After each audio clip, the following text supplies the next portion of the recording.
Hello everyone, Ian here. I've had a long break between videos, and as I was trying to get back into the swing of things, I figured I would do another video about horror games, which is a subject I hit hard a few years back, and have only gone back to intermittently since then. When I was originally planning my suite of horror videos in 2018, I made a note to myself that it might be interesting to talk about a small trend I was noticing: games that had a PS1-inspired visual style, deliberately adopting the visual limitations of an earlier era of horror games. At the time, I was thinking of two potential case studies: back in 1995, which came out in 2016, and Paratopic, which came out in 2018. And with only two case studies, I couldn't think of exactly what to do with the trend. It seemed to be too minor of a movement to be able to make a coherent argument about. So I shelved the idea. But things have changed. Quite a lot. We're now at the point where there is a genuine scene of indie horror games adopting PS1 aesthetics, a veritable ecosystem of small developers trading ideas and assets and rendering pipelines to better capture the je ne sais quoi of the original PlayStation. I'm not personally a part of this scene, but the fruits of its labors are plain enough for anyone to see. There was the release of the Haunted PS1 demo disc in February 2020, the Haunted PS1 Madvent calendar in December 2020, the Haunted PS1 demo disc 2 in March 2021, and the Haunted PS1 Madvent calendar 2 in December 2021. And then, just this past August, they released a third Haunted PS1 demo disc, subtitled Spectral Mall. So the scene is still going strong. Given all of this, Halloween 2022 seemed like a good time for me to take this video back off the shelf, so to speak. The explosion of this scene over the past 2.5 years answers a question that's been rattling around in my brain for a while now. To a very large degree, indie game development, to whatever extent it can be considered a coherent aesthetic pursuit, coalescing as a thing in the late 2000s, is made possible as a phenomenon by nostalgia. The standard received wisdom is that cycles of nostalgia operate in 30-year intervals. Adults in their late 30s and early 40s, who now have comfortable amounts of disposable income, become targets for new manifestations of things they remember from their childhood. I don't know how much that idea of a 30-year interval actually holds true. In gaming in particular, these nostalgic cycles move quite a bit more quickly. But they are observable, and they have been a boon for independent game development. In the late 1980s, 2D games were dominant in the industry, in particular genres such as the 2D platformer. And 20 years later, starting around 2008, you had the emergence of indie games that drew from the visual vocabulary of these 2D games, twisting it to their own ends. The mainstream game industry, by and large, wasn't doing 2D game design anymore at this point, which allowed these indie creators to carve out a niche for themselves. And it worked out from a labor perspective too.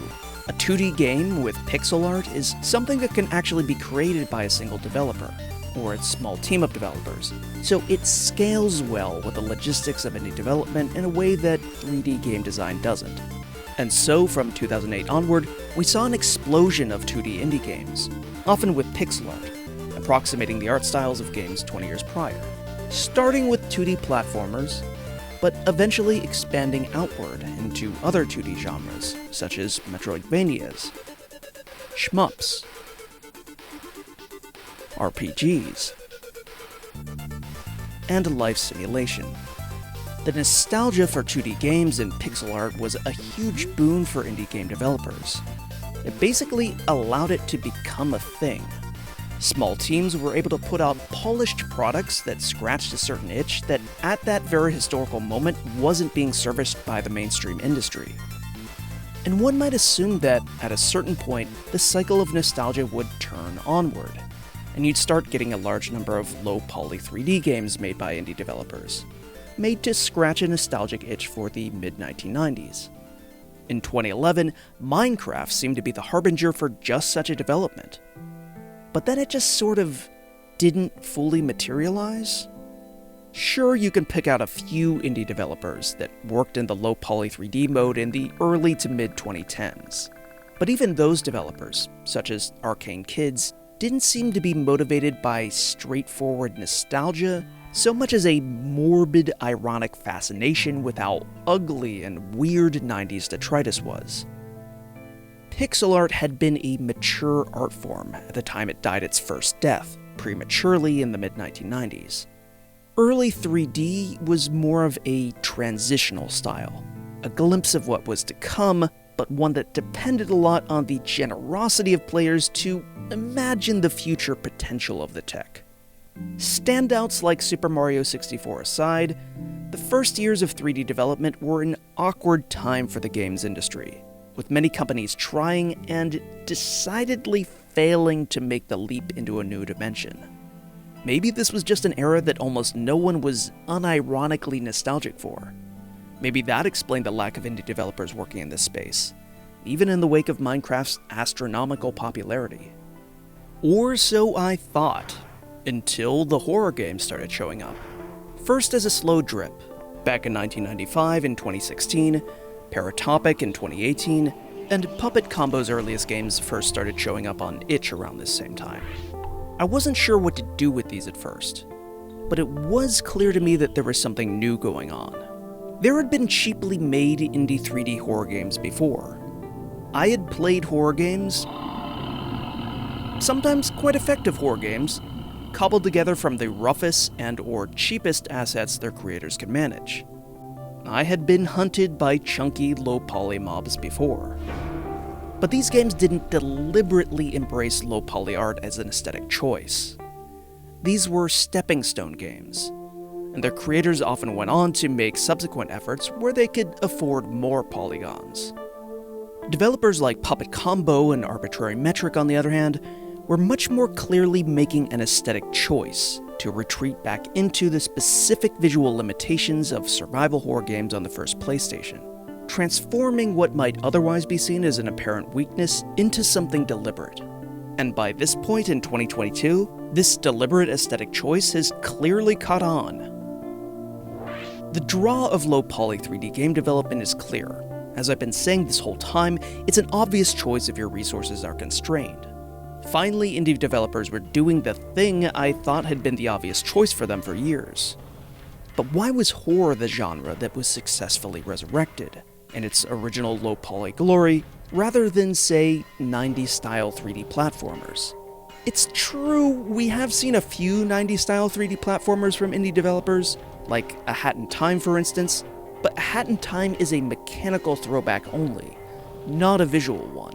Why was it the horror genre that finally broke this particular barrier, becoming the epicenter for low-poly 3D art in contemporary indie game development?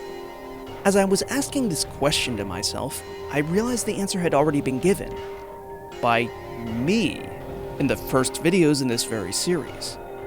The first Silent Hill game is remembered fondly to this day because it took the fog and the darkness that were necessitated by the PlayStation short draw distance and built a deliberate aesthetic around them.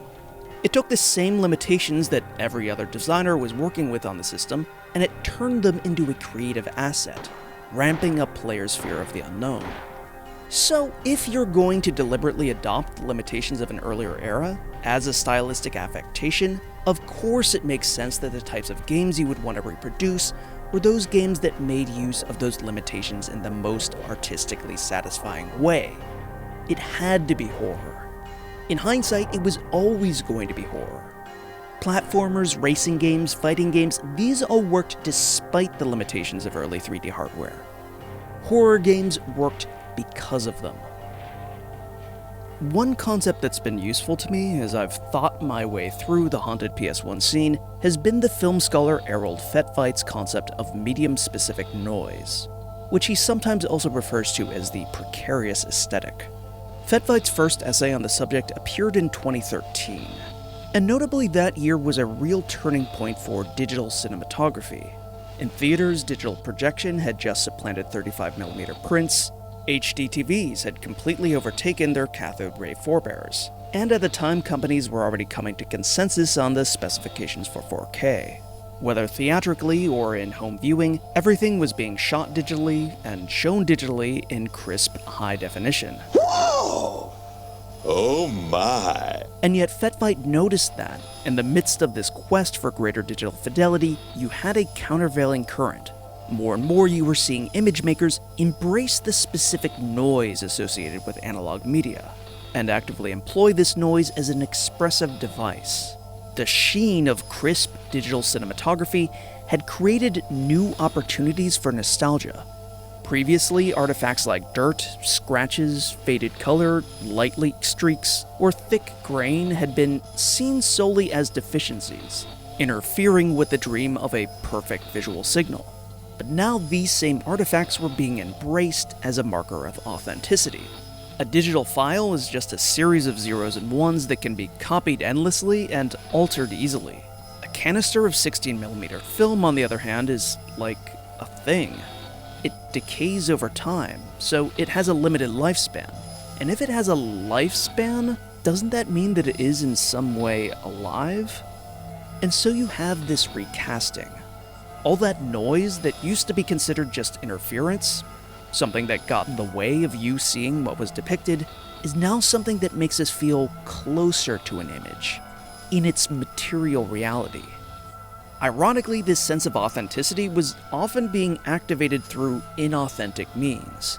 Filmmakers were artificially inducing analog noise into projects shot on digital cameras. Robert Rodriguez shot Planet Terror on HD digital cameras, and then he used digital filters to fade the color, add film grain, add scratches and dirt particles, simulate film registration problems, a projector jam, and the subsequent melting of the film. All artificial effects, all added to achieve a sort of warm nostalgia for a youth spent watching terrible prints circulate in grindhouse theaters. FetFight uses Planet Terror as one of his major case studies, and what's interesting to me is that the horror genre continues to be a major epicenter of what he calls the precarious aesthetic. We've had horror films that are based around collections of Super 8 home movies, thrillers that try to imitate the specific color of Italian film stocks of the 1970s. Pour les empêcher de trop s'engueuler. On peut pas laisser les gamines redescendre. Sinon faudra les tuer. And genre pastiches that have had so many types of visual and auditory distortion layered on them that they resemble something dragged up out of a lake. Hell, we even have a whole found footage anthology franchise that's named after an analog video format. Now, I have to say that the various filmmakers making segments in the VHS franchise have been inconsistent at best when it comes to imitating the specific noise of VHS, but sometimes they do go all in on a specifically analog video aesthetic. Admittedly, it's a little hazardous trying to adapt FetFight's concept of medium-specific noise to video games in a one-to-one way. FetFight is talking about, well, noise. Noise is something that affects a recording medium. FetFight's examples are all artifacts of the processes of photochemistry that interfere with our perception of the thing being photographed, adding a layer of mediation between us and it. When we're looking at the assets of a low-poly video game, there's no original thing that's being mediated. It's just a low-poly asset. We are seeing the thing in all of its distinct low-poliness. The PS1 style isn't a matter of recording so much as it's a matter of modeling and animation. CRT filters get us closer to the sorts of things FetFight's talking about in cinema. Several of these games have an option in their menus that allows you to add a filter that makes it look like you're viewing the game through the scan lines of a cathode ray tube display. The limited resolution these games often employ is also arguably a form of digital noise, though I have to say it's very rare for one of these games to actually limit itself to the 640 by 480 resolution of the original PlayStation. Anyway, although the low-poly models might be quite different from what FetFight had in mind, once you factor in these display options, I think it's fair to say that there are definitely some broad family resemblances at play between what FetFight is talking about in cinema and what we're talking about in games. What really brings these family resemblances out is the fact that so many of these contemporary games made in the PS1 style display a wide interest in even more categories of noise. It's not just about low-poly assets, or chunky resolutions, or CRT filters. You also have the aggressive dithering of the PS1. simulation of its wobble effect, and its notoriously queasy, affine texture mapping. And then you have noise that doesn't even refer back to games at all. VHS, for example, looms large as a format in these games. The chunky black bricks of the tapes themselves feature prominently as objects that you collect and use in several games using this art style. And beyond using the tapes themselves as props, some of these games actively employ VHS-style static lines or tracking wobble, adding a supplemental bit of found footage flavoring to the low-poly proceedings. The Blair Witch Project is a frequent point of reference, not just in the vague sense of lonely walks through creepy forests, but at times some quite specific visual homages. For the record, the Blair Witch Project wasn't actually shot on VHS. It was shot on a mixture of 16mm and Hi8 video, which was a much more common format for handheld camcorders in the 90s. I wouldn't blame anyone for misremembering the format of the film, however, because the Blair Witch Project was released at a time where a lot of horror films were exploring the aesthetic possibilities of VHS. You had things like David Lynch's Lost Highway, where black and white VHS footage becomes a portal into repressed memories. And of course, both the original Japanese Ring and its American remake, where a mysterious unmarked VHS tape becomes a conduit for a haunting. These films in particular also strike me as being visual reference points for several of these games. And I get it. VHS is a creepy format. The images it creates are so indistinct as to appear ghostly, making it the perfect visual medium to be haunted. It's also a medium that keeps secrets. On consumer-grade VCRs, you'd get a severe warble effect whenever you tried to pause. So going into a professional video editor's suite and finding out that a flying erasehead VCR could actually arrest individual frames in front of you for close inspection felt like some sort of arcane wizardry. The scenes in both the Japanese and American rings, where they use professional-grade equipment to play back the tape itself, work as well as they do because you could pull hidden images and sounds out of VHS tapes if you worked with them enough. And that process always felt vaguely like dark magic, chanting the inscription on these black magnetic scrolls to summon something unstable up from the depths, if only for a moment. The developer Puppet Combo deserves special mention in the context of this discussion. The menus for his games include a downright embarrassing array of various post-processing filters, each designed to evoke a different brand of medium-specific noise. You not only get multiple different cathode ray tube monitor filters, you can also stack those filters with at least one and sometimes more than one VHS-styled visual filters. The VHS filter is a little odd if you think about it. What, are we watching a recording of a PS1 game on a VHS? Did we go over to a friend's house in the 90s and they were like, yeah, sorry, I returned the Silent Hill disc back to Blockbuster, but I passed my PS1 through our VCR and was recording the whole time I played, so we can just sit around and watch my playthrough. God, what a shitty weekend at my friend's house. But, well, here I am on YouTube, talking to you over footage I recorded myself playing, so how am I any better? I can't even offer you a tub of cheese balls and a can of Josta. Anyway, the VHS filter is a bit silly when you think about it. But you know what's even sillier? The 16mm filter. Now it's like, oh, sorry, I returned the Resident Evil disc, but I filmed the whole game with my Auraflex. What? No one did this! These technologies don't have anything to do with each other. But that's not the point. The point is the free intermixing of different forms of nostalgia, particularly for horror fans who remember the 80s and 90s. Puppet Combo's games are a pastiche, not just of different subgenres of horror, 80s American slasher films meet 70s Italian giallo, but also of different forms of medium-specific noise. There are specific forms of noise associated with survival horror games played on suboptimal CRT TVs, But there's also the forms of noise associated with paying $6 to rent a well-worn VHS copy of Evil Dead from your locally owned video store with the clerk who didn't care enough to card for R-rated rentals. And also the forms of noise associated with heading to a grindhouse theater downtown, showing a faded and unspeakably dirty copy of The Town That Dreaded Sundown. When it comes down to it, this is why I think medium-specific noise, as a general aesthetic, has attached itself so successfully to the horror genre, across both cinema and games. We have here a unique intersection between nostalgia and abjection. Horror, as a genre, is filled with awful, degrading images, and these images have historically often been circulated in awful, degraded copies.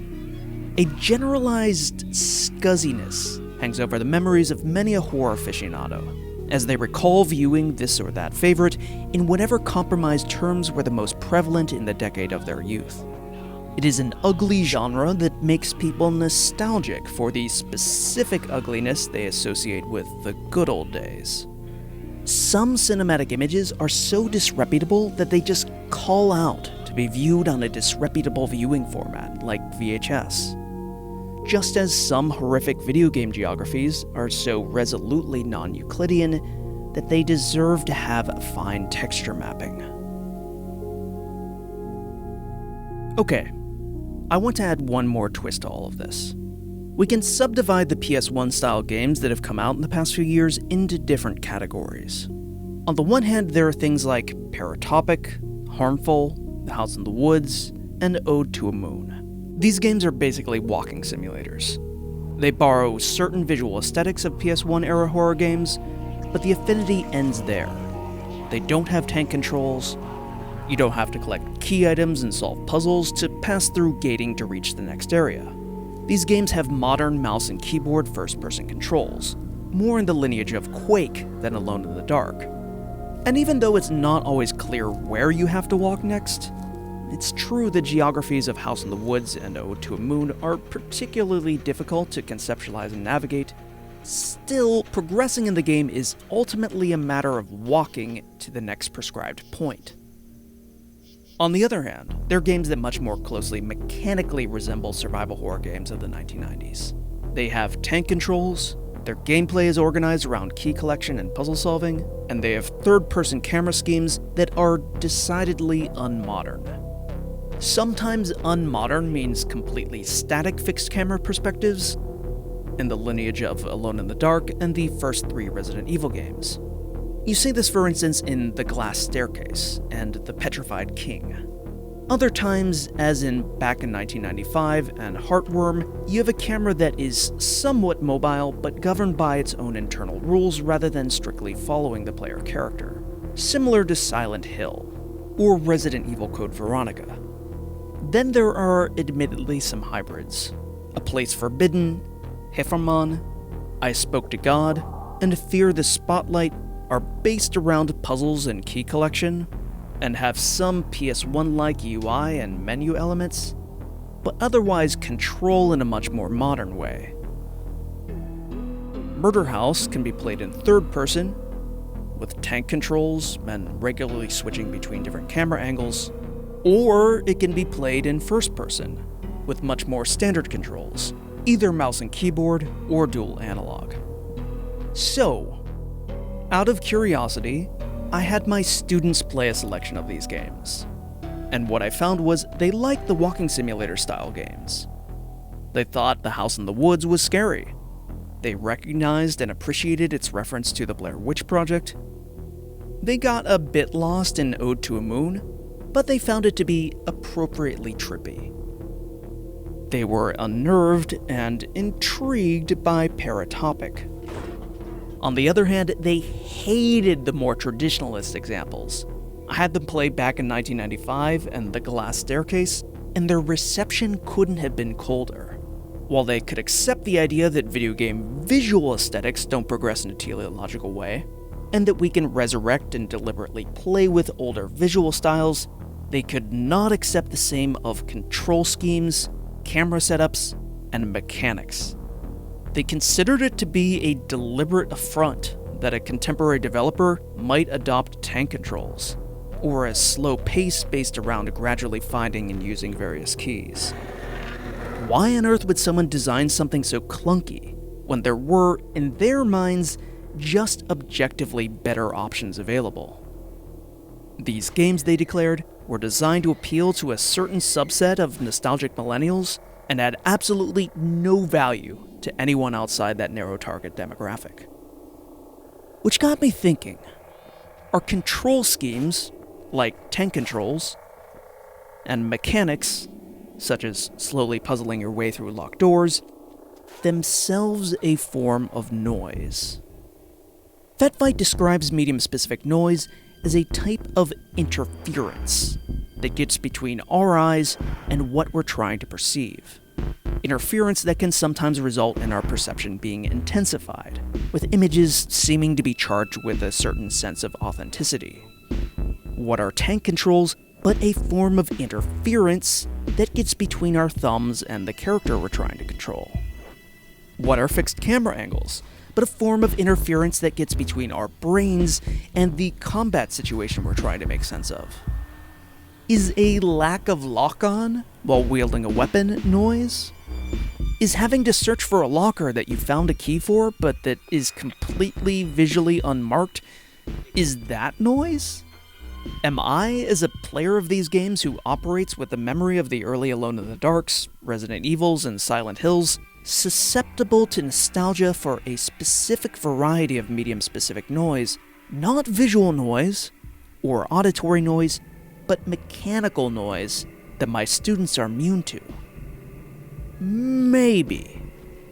That's all I'm willing to say for now. Maybe. But it has given me something to think about. And it does point to a basic critical question. Are these games any good? Well, there's a lot of them. So, no, they're not all good. I've played a lot of bad to mediocre short indie games while researching this video.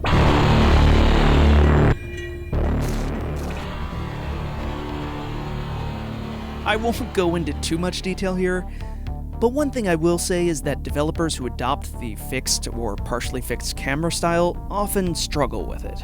They approach it first and foremost as a quirky way to program a game's camera angles without fully considering all of the visual language involved.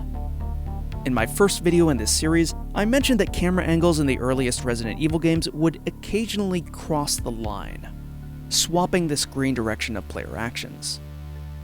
After playing these games, I longed for how relatively rare that problem would crop up in Resident Evil. It's much more common in these indie-developed games, to the point where it's clear to me in hindsight that Capcom did keep some people on staff who really did know what they were doing in regards to live virtual continuity editing. I've also played some games that I can straightforwardly recommend as enjoyable play experiences. The House in the Woods is an astonishingly well-constructed horror walking simulator that uses sound-based herding and obscure geography in wonderful ways. It also stages its action terrifically once things ramp up, genuinely reminding me of Valve's polished artistry at times. Puppet Combo has been working in this space longer than just about everyone else, gradually refining his aesthetic over a series of similar games. The payoff to all of this is Murder House, a game that wields its influences well, while also being only a couple of hours long. This means it crucially doesn't outstay its welcome. You explore the house, you gradually unlock every door in the house, and then you escape, without ever having to infiltrate a secret laboratory or fight a giant tree in the underground caverns. I like the two games I just mentioned, but I also have to acknowledge that their successes remain on the level of pastiche. Judged as a walking simulator, House in the Woods mixes the endless forest of The Path with the follow-the-sound guidance system of Hardwood. It is scarier than either of those games, but a lot of that scariness comes from ripping imagery wholesale from the Blair Witch Project. It's very well made, but it's undeniably derivative.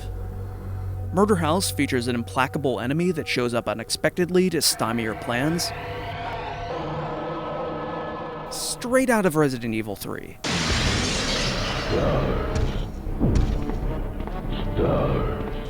It has a nice sense of time passing, and things getting gradually more dire. Just like Silent Hill.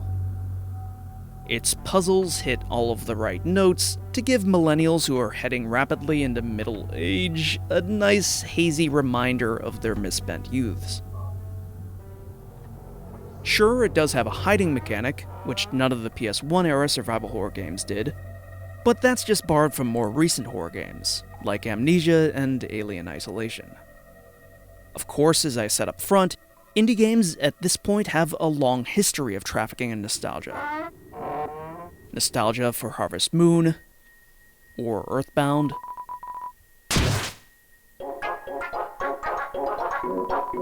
or LucasArts point-and-click adventure games. And it would be absurd to say that none of those games have any merit. What matters is if they've managed to feel like something new. Like a distinct improvement over the sum of their parts. And there are some games within the haunted PS1 aesthetic that I think are managing to feel like something new. Are managing to achieve escape velocity out of the orbit of 90s survival horror. The Heilwald Loophole has enough problems that I can't recommend it unreservedly. It's poorly paced, and it needs a better tutorial. It's difficult at first to understand how you should approach playing the game, and then once you do understand it, it's by its very nature rather repetitive. Its AI is extremely unforgiving of small variances in player behavior, which is fun at first, because it makes the characters feel tetchy and unstable in a genuinely unnerving way. But it becomes annoying later on, when you need the AI to behave in a more predictable way so that you can trigger a specific series of events and progress forward. The game also loses all sense of rising momentum and just basic structure by the end. But, all of those complaints aside, the Heilwald Loophole has some wonderful ideas about how to approach death in a horror game, and some intriguing ideas about how one might progress through a map in a game. It also has an astonishingly large cast of characters for a game developed by one person. Get out of the kitchen! Don't you fucking season me! It's a great showcase for exactly how ambitious you can be as an indie developer when you choose a low-poly art style for yourself. If anything, the game has too many ideas, which is always preferable to a game that has too few. Another game with some pretty damn exciting ideas is Mothered, a role-playing horror game. More than just about any other game I've mentioned here, Mothered mines creepiness out of its own low-poly assets and limited animations. The mother that the game revolves around is a horrible mannequin, barely animated, who never walks around the house but instead has an unnerving ability to be multiple places at once. It's suitably uncanny, but if the game stopped there it would be sort of cheap. Thankfully it doesn't stop there. Mothered goes on to mine horror from some pretty unexpected places, including boredom. The game plays the unusual trick of making boredom scary, giving us menial tasks to do, which we then do because we want to have something to do in the game, some means to progress and advance the story, but then stepping back and commenting on our desire to take on that next stupid little task. Our desire to keep going in the game. Our desire to keep existing in this pathetic little simulacrum of a world. The relationship between the player of the game and the player character of the game keeps getting more and more explicit and more overtly antagonistic as the game continues. And if you've seen my treatment of Benjamin Rivers' game Home earlier in this series, you know that I absolutely have a soft spot for games that do this sort of thing well. Mothered is more overt about its themes than Home was, but the themes gel so well with the uniquely pathetic visual style that I think it pulls it off. Both the Heilwald Loophole and Mothered do more than just look back, through a haze of noise, into a fondly remembered past. They also feel like precursors to something new, Some exciting future possibility of 3D game development, done with absolutely no budget, just a single developer with a head full of ideas. And my head's out of ideas, so that's it for now. As always, thanks for watching, even after a long dry spell on my part. Until next time.